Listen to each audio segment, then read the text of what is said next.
Seja bem-vinda, seja bem-vindo ao programa Inteiro Teor. Acompanhe nesta edição o direito à educação para pessoas com deficiência e o direito ao trabalho de um menor emancipado. Além, é claro, de outras decisões da Justiça Federal. É agora, não sai daí. TRF1 nega recurso da Universidade Federal do Maranhão, condenada por falta de acessibilidade a adequar suas instalações. Justiça Federal reconhece direito à posse de aprovado em concurso público com menos de 18 anos que já era emancipado. E no quadro Inteiro Teor Notícias, decisões do TRF da Primeira Região que fazem a diferença na vida de muitos brasileiros. Fique com a gente!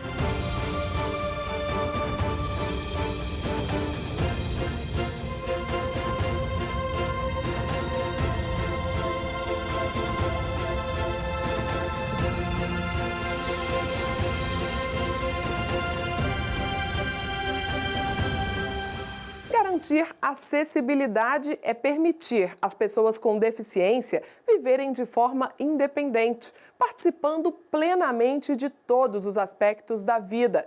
E as instituições públicas devem dar o exemplo, principalmente quando o que está em jogo é o direito à educação. Se isso não ocorre, a Justiça Federal pode ser chamada a intervir. Foi o que fez uma aluna da Universidade Federal do Maranhão, que usa cadeira de rodas e vai ser indenizada por danos morais. Acompanhe os detalhes dessa história na reportagem que você assiste agora. Aos 25 anos, a Airi, que tem paralisia cerebral e utiliza cadeira de rodas, já passou por algumas situações delicadas quando o assunto é acessibilidade. A falta de acessibilidade, seja arquitetônica, atitudinal, comunicacional, de várias formas, ainda é muito presente, muito frequente na vida das pessoas com deficiência.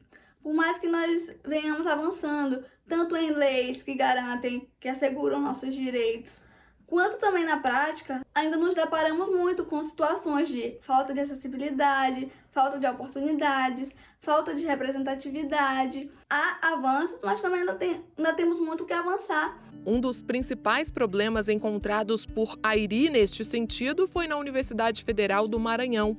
Aprovada no curso de Ciências Biológicas, ela se deparou com um local com calçadas irregulares, prédios sem rampa e sem elevadores. Mesmo as aulas curriculares, tanto teóricas quanto práticas, acontecendo ou nas salas térreas desse prédio, ou sendo colocadas em outros prédios, os laboratórios de pesquisa, auditórios e outros espaços funcionam no segundo e terceiro andares, inclusive o laboratório que eu participo. E para eu ter acesso a esses espaços, eu precisava da ajuda de 2, 3 pessoas, o que comprometia a minha autonomia, independência, segurança. A universidade alegava que o prédio ainda não estava pronto, que o elevador seria colocado na conclusão da obra e que faltavam recursos financeiros. A Airi e outros estudantes chegaram a organizar um protesto, mas a questão não foi resolvida. Ela então decidiu entrar com uma ação na justiça. E é por entender a importância do nosso protagonismo, a importância de ocuparmos os espaços, que eu sempre busquei me engajar nos movimentos, que é muito importante para a efetivação dos nossos direitos. Já em primeira instância, a Justiça determinou à universidade que adequasse o prédio de forma a garantir a acessibilidade e que pagasse indenização por danos morais à aluna. A instituição recorreu ao Tribunal Regional Federal da Primeira Região. Alegou que vem tentando implementar reformas gradativas no local e que a determinação judicial compromete seu orçamento. Defendeu ainda a existência de violação à separação dos poderes e que não houve comprovação de danos morais. Argumentos rejeitados pela 5ª turma do TRF1. O colegiado destacou que o ordenamento jurídico brasileiro reconhece o direito à garantia de acessibilidade às pessoas com deficiência, ressaltando que a própria Constituição, em diversos pontos, prestigia a inclusão social dessas pessoas.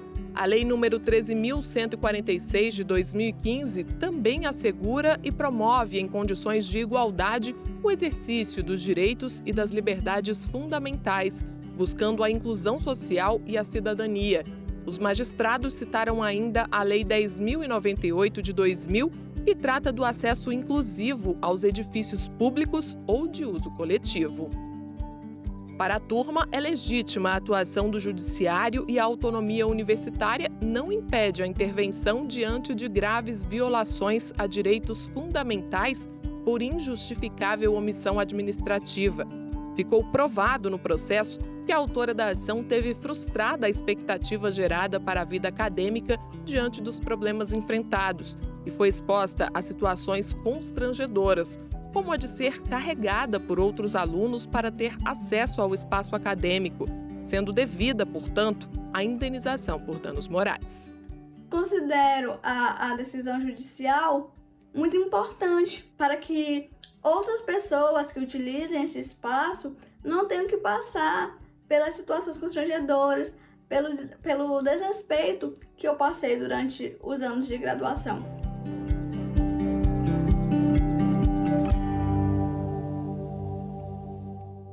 Decisões como essa estão no nosso portal. Acesse www.trf1.jus.br.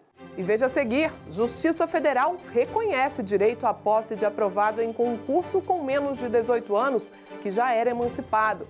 E no quadro inteiro Teor Notícias, decisões do TRF da Primeira Região que fazem a diferença na vida de muitos brasileiros. É já, aqui no Inteiro Teor.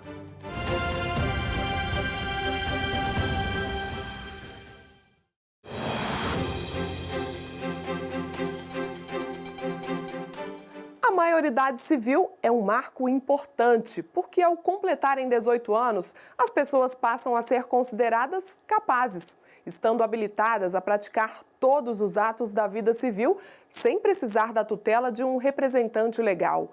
Antes disso, entre 16 e 18 anos, as pessoas são consideradas relativamente incapazes e podem praticar determinados atos, mas ainda com restrições, a não ser que passem pelo processo de emancipação.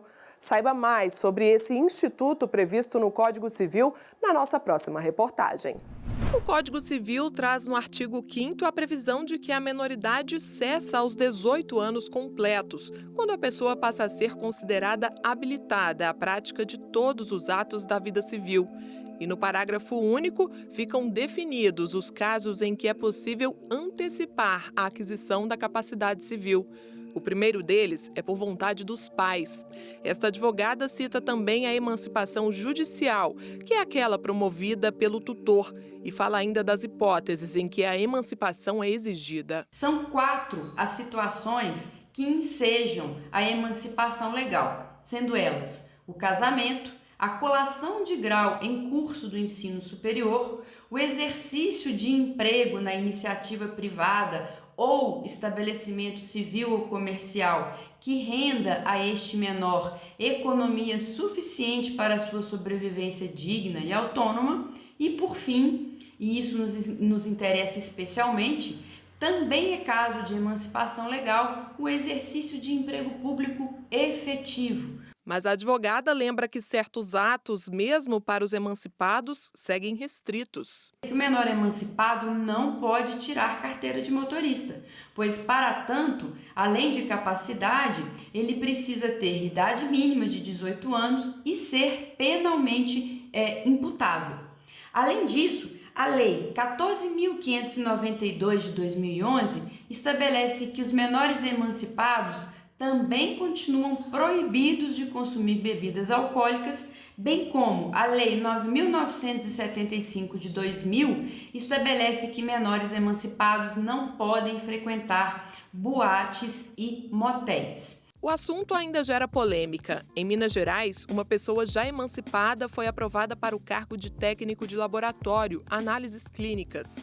Mas por não ter ainda 18 anos, acabou enfrentando problemas e o caso foi parar na Justiça.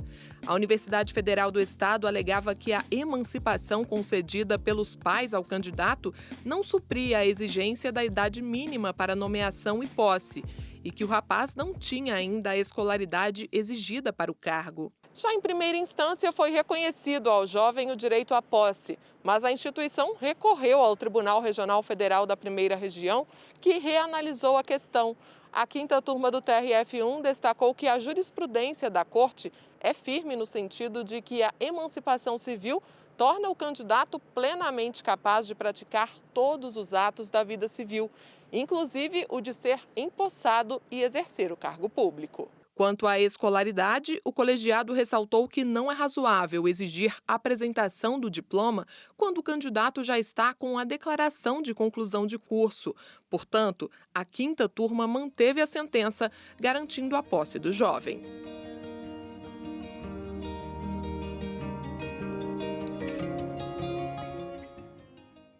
Todos os dias, magistrados da Primeira Região solucionam conflitos de competência da Justiça Federal. Aqui no Inteiro Teor, vamos destacar algumas dessas decisões que afetam a vida de tanta gente. É agora, no quadro Inteiro Teor Notícias, com o jornalista Rafael Braga.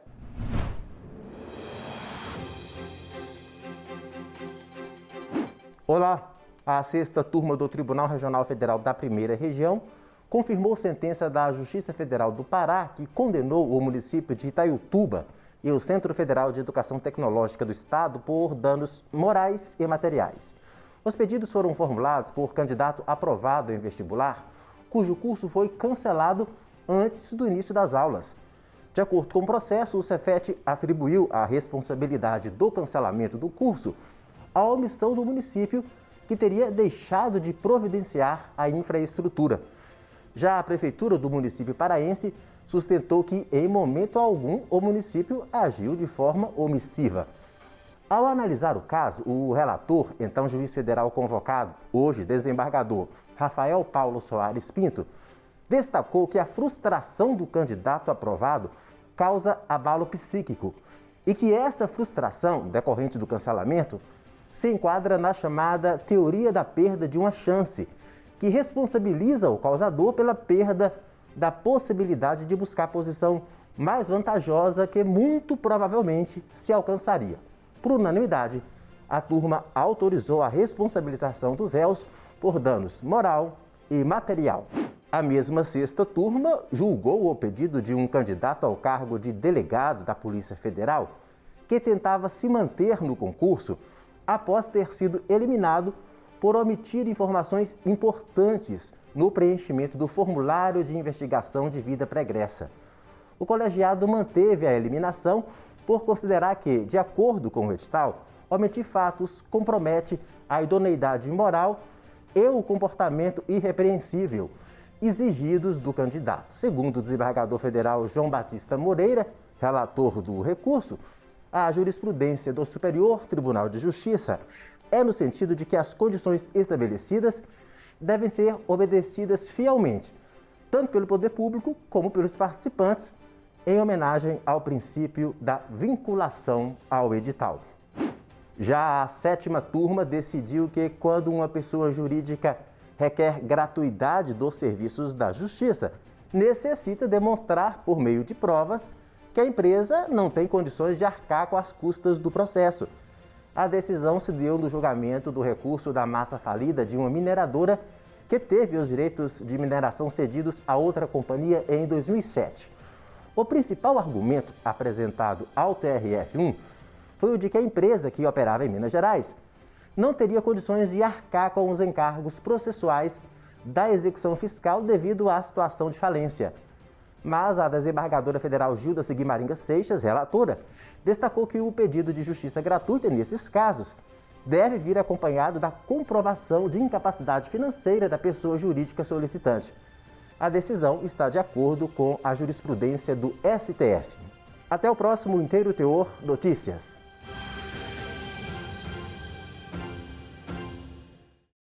A gente se vê aqui na TV Justiça na próxima semana. Enquanto isso, fique com a gente no nosso portal e nas redes sociais. Estamos no Facebook, no YouTube e no Instagram. Tchau!